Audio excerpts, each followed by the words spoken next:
Assalamualaikum warahmatullahi wabarakatuh. Kembali pada channel Tutorial Aji. Pada kesempatan kali ini saya akan menjelaskan atau memberi pengetahuan ke kalian tentang pneumatik. Ya, apa itu pneumatik? Kita lanjut aja. Nah, di dalam sebuah industri, menurut saya itu ada 3 elemen penting yang menggerakkan industri itu supaya dia bisa memproduksi barang, kemudian barang itu menjadi barang yang bisa dikonsumsi oleh konsumen, kemudian dijual, ya, dan sampai digunakan ke konsumen. Nah, itu ada tiga elemen penggerak utama. Yang pertama, ada sistem kelistrikan. Nah, sistem kelistrikan di sini yang difungsikan sebagai penggerak di dalam industri, yang pertama ada yang namanya motor listrik, kemudian ada PLC, yang PLC sendiri singkatan dari Programmable Logic Control, kemudian ada penggerak lainnya yang menggunakan energi listrik, gitu ya, yang menggunakan energi listrik. Nah, PLC sendiri banyak macamnya. Ada PLC Omron, ada PLC Siemens, ada PLC Mitsubishi, ada PLC Pesto, ada PLC LS, ada PLC Allen AB atau Allen Bradley. Nah, itu banyak gitu ya. Dan masing-masing PLC punya software masing-masing. Dia nggak bisa, dan kalian nggak bisa menggunakan PLC Festo digunakan di software Omron, atau PLC Omron digunakan di software Siemens. Itu jauh berbeda gitu ya. Tapi dari sistem pemrogramannya, PLC itu idealnya sama. Dia menggunakan dasarnya ladder diagram. Nah, cuma yang membedakan adalah alamat input output dalam sebuah PLC. Itu yang pertama, sistem kelistrikan. Yang kedua ada sistem fluida. Nah, sistem fluida ini ada dua. Yang pertama ada tekanan udara atau yang biasa kita sebut dengan pneumatik. Yang kedua ada hidrolik atau biasa yang kita sebut dengan tekanan minyak. Nah, ada dua tekanan di sini dan masing-masingnya beda penggunaannya. Nah, untuk tekanan udara dia hanya digunakan untuk menggerakkan perangkat-perangkat yang kisaran antara 0 sampai mungkin saya bisa ngira-ngira itu sekitar 100 atau ya 100 kilo lah. Ya, soalnya saya menggunakan pneumatik itu paling benda-benda yang tidak terlalu berat, yang artinya manusia pun bisa angkat itu gitu. Kalau manusia tidak bisa angkat itu, maka menggunakan tekanan minyak. Supaya apa? Supaya lebih berat. Supaya beratnya itu bisa keangkat sama tekanan minyak gitu ya. Karena tekanan udara itu ya kita yang namanya udara ya. Kalau misalnya udara ada di sekitar kita, kita gerakan tangan aja, dia nggak menghalangi kita gitu. Nah, coba bayangkan ketika tangan kalian ada dalam sebuah minyak, kalian gerakan mungkin ada beratnya sedikit untuk menggerakkan, artinya nggak leluasa, dan tekanan minyak itu pasti lebih tinggi eh, kekuatannya dibandingkan tekanan udara. Dan setiap perangkat yang digunakan pada pneumatik dengan perangkat yang digunakan pada hidrolik itu berbeda. Berbeda apanya? Berbeda shell-nya, berbeda komponennya. Ya, berbeda komponennya. Kalau tekanan udara, shell-nya nggak terlalu tebal mungkin, atau ya intinya biar supaya dia nggak bocor lah, nggak menjadi keluar. Tapi kalau misalnya tekanan minyak, dia harus padat, dia harus terjaga supaya minyaknya nggak bocor. Kalau udah minyak bocor kan licin di mana-mana gitu ya. Kalau udara bocor paling berisik, bising, artinya ada suara-suara udara yang punya tekanan itu keluar kayak suara bising lah. Nah, kemudian yang terakhir, saya ulangi, yang pertama ada sistem kelistrikan, yang kedua ada sistem fluida, dan yang terakhir ada sistem informasi teknologi yang digunakan untuk industri industri yang berbasis 4.0. Nah, ini yang digunakan sekarang sistem IT itu misalnya contohnya kayak misal saya bisa meremote PLC yang ada di industri tapi sayanya ada di rumah. Nah, itu sistem IT lah yang bekerja di situ. Gitu ya. Bahkan sampai konsumen itu bisa memesan barang yang dia inginkan ke si industri supaya industri itu bisa membuatnya, kemudian dikirimkan lagi tanpa harus ketemu gitu ya. Pembayarannya pun menggunakan pembayaran e-money atau yang lainnya. Nah, itu industri-industri yang sudah berbasis 4.0. Nah, yang selanjutnya, apa sih pneumatik yang tadi kita bahas gitu ya? Yang di awal itu judulnya tentang pneumatik. Nah, apa itu pneumatik?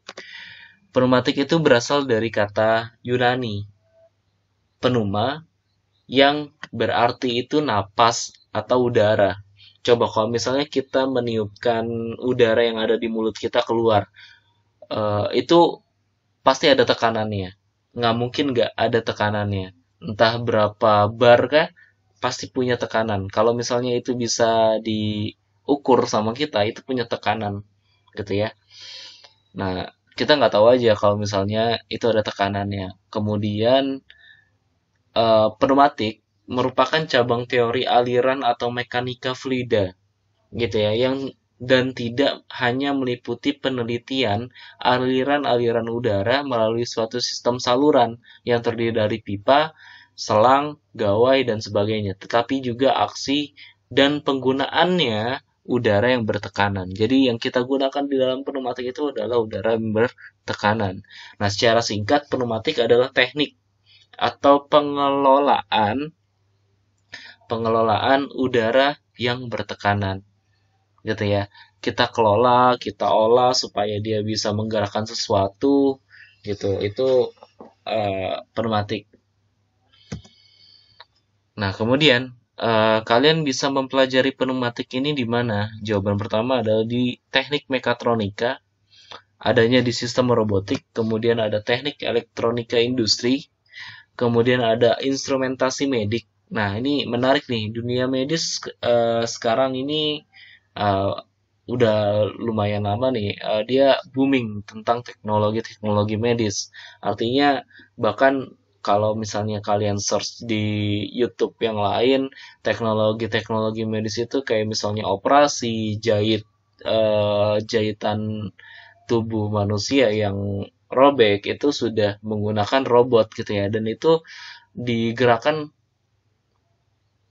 oleh robot gitu. Robot itu bisa dari elektrik, bisa dari juga pneumatik karena kan dia nggak terlalu berat. Tapi kalau misalnya dia robot-robot yang memang menggerakkannya harus berat itu pakai yang hidrolik gitu, bukan pneumatik lagi. Pneumatik yang ringan-ringan aja yang kita bisa angkat, yang tadi saya bilang. Nah, kemudian yang terakhir ada otomatisasi industri. Nah, itu kita bisa pelajari ini di empat. Kalau di SMK itu di empat jurusan ini kita mempelajari tentang pneumatik, bagaimana cara penggunaannya, bagaimana cara kita mengolah udara itu supaya bisa bertekanan, itu ada alatnya gitu ya. Nah, kita bisa menggunakan udara yang bertekanan supaya menggerakkan motor pneumatik, kemudian ada ya macam-macam lainnya yang disebut sebagai aktuator gitu. Nah, kemudian yang selanjutnya penerapan pneumatik secara umum, yang pertama itu packaging, kemudian ada feeding, ada pengukuran, ada pengaturan buka tutup, kemudian ada pemindahan material, artinya kita bisa memindahkan barang yang dari satu tempat ke tempat lain yang menggunakan sistem pneumatik yang kita buat. Kemudian ada pemutaran dan pembalikan benda kerja, contohnya kayak membalikan botol atau dan sebagainya gitu ya, supaya misalnya botol itu udah ditutup dibalik lagi dia bocor nggak, nah dibalik lagi supaya dia itu. Nah, kalau misalnya udah nggak ada kebocoran, nah baru di packing sebagainya, itu kan yang ada di sistem industri gitu ya. Nah, kemudian ada pemilahan barang, barang atau bahan gitu. Jadi pneumatik itu bisa memilih barang-barang yang misalnya warnanya beda gitu ya, misalnya ukurannya beda. Nah, itu kita bisa gunakan sistem pneumatik. Kemudian ada penyusunan benda kerja, ada pencetakan benda kerja, dan lain sebagainya. Yang kira-kira apa sih yang kita butuhkan, yang bisa kita lakukan dengan tenaga kita, tapi kita males gitu melakukan. Ya udahlah, kita pakai sistem pneumatik aja supaya dia bekerja secara terus menerus gitu dan nggak mengenal lelah. Paling ya butuh istirahat, kayaknya nggak perlu istirahat deh kalau misalnya pneumatik itu bekerja secara terus-menerus. Artinya kalau misalnya itu ada maintenance kayak misalnya seal-nya dicek supaya dia nggak bocor dan sebagainya. Nah, kalau kita kan manusia gitu ya, kalau misalnya kita bekerja pasti ada istirahat, kita juga butuh energi dan sebagainya. Kalau misalnya pneumatik ya untuk istirahatnya pun bisa minimal, dan ketika kita menggunakan sistem ini, sistem robotik dan sebagainya, itu bisa meningkatkan bisa meningkatkan kuantitas produksi barang yang kita pengen. Nah, gitu. Nah, di sorry di pneumatik itu ada komponen utama gitu ya, ada komponen utama, ada empat. Yang menurut saya itu ada empat. Yang pertama ada catu daya. Catu daya ini terkait dari sumber energinya, sumber energi untuk pneumatik. Kemudian ada katup pengendali aliran yang mengendalikan alirannya bergerak kemana saja. Kemudian katup pengontrol aliran, yang katup ini bisa menahan alirannya supaya agak lambat atau cepat gitu ya. Dia harus nunggu dulu waktu tertentu supaya dia bisa melewati yang lain. Nah, itu dikontrol alirannya. Kemudian yang terakhir ada aktuator. Aktuator itu sebagai penggerak akhir, kayak piston, kemudian kayak silinder, kayak motor pneumatik dan sebagainya gitu ya. Nah, untuk melihat ini semua, yuk kita masuk ke dalam aplikasinya. Nah, aplikasinya itu saya menggunakan Fleet Sim milik Vesto, dan ini kalian bisa download di websitenya Vesto, atau nanti mungkin kalian bisa download di link yang saya share di bawah ini. Lihat di deskripsi ya. Nah, di dalam sebuah software ini sudah ada macam-macam simbol yang kita bisa gunakan untuk simulasi.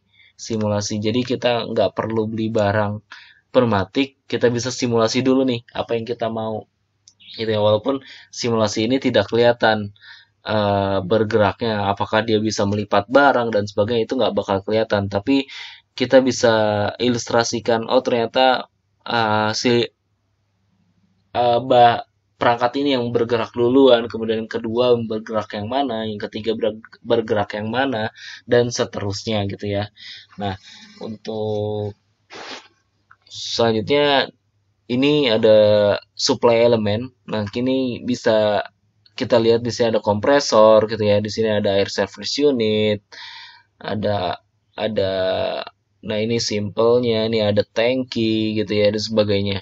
Nah, kemudian di sini ada aktuator penggerak gitu ya, ada air motor pneumatik gitu ya, ada semi rotari, kemudian ada silinder dan sebagainya. Kemudian di sini ada ini frekuensi use silinder, sama ini aktuator juga. Nah, kemudian ada valve. Nah, ini valve yang masih kosong gitu ya. Nanti akan kita bahas pada video tutorial selanjutnya tentang catu daya, tentang kontrol aliran, tentang pengendali aliran, dan juga tentang aktuator. Nah, kemudian di sini nih biasa ini dasarnya nih, supaya dia bisa menjadi katup pengendali dan juga katup pengontrol. Nah, untuk katup pengendali sendiri nih, ini ada katup pengendali. Di sini sensor, ada yang namanya roller lever. Artinya dia sebuah sensor roller.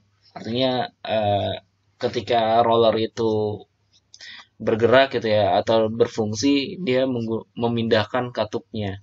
Nah, ini katup pengendali aliran namanya. Nah, ini juga katup pengendali aliran. Ini ada solenoid operated, artinya katup pengendali aliran yang dikendalikan oleh energi listrik dan juga energi pneumatik. Nah, di sini ada katup pengontrol aliran. Nah, ini pengontrol. Ya, di sini ada timer, ada counter, ada ini shuttle valve, artinya ini gerbang OR. Kemudian ada two pressure ini gerbang N dan sebagainya. Ada check valve. Nah, ini ada pneumatic counter, ada one way flow counter, one way flow control. Artinya dia kita bisa mempercepat atau memperlambat gerakan dari silindernya gitu ya. Kemudian di sini ada pressure control valve, ada proportional valve, dan ada valve groups gitu. Ini disebut sebagai yang saya sebut ini adalah pengontrol katup. Nah, yang terakhir itu ada measuring, artinya ada kalau misalnya di listrik itu tampilan tampilan dari kayak misalnya eh, yang ada di stop kontak ini berapa volt sih? Nah, voltasenya itu besarnya kelihatan. Itu apa tuh namanya tuh? Digitalisasi ya. Sorry. Itu namanya ya intinya inilah measuring itu pengukuran. Pengukuran itu yang bisa kelihatan sama kita. Oh, ternyata ini kita bisa baca berapa berapa besarnya gitu ya. Kalau dalam pneumatik besarannya itu ada bar, ada ATM atau atmosfer, ada PSI dan sebagainya. Tapi biasa kita gunakan itu adalah bar gitu ya. Kalau misalnya kalian biasa menggunakannya PSI, ya PSI gitu ya. Kalau kalian menggunakannya atmosfer ya atmosfer. Tergantung itu. Kalau saya biasanya pakai bar aja. Oke, mungkin itu saja yang dapat saya sampaikan pada kesempatan kali ini. Semoga bermanfaat, semoga berfaedah, dan sampai jumpa pada pertemuan selanjutnya atau pada video yang selanjutnya dengan materi Catu Daya. Nantikan videonya. Wassalamualaikum warahmatullahi wabarakatuh.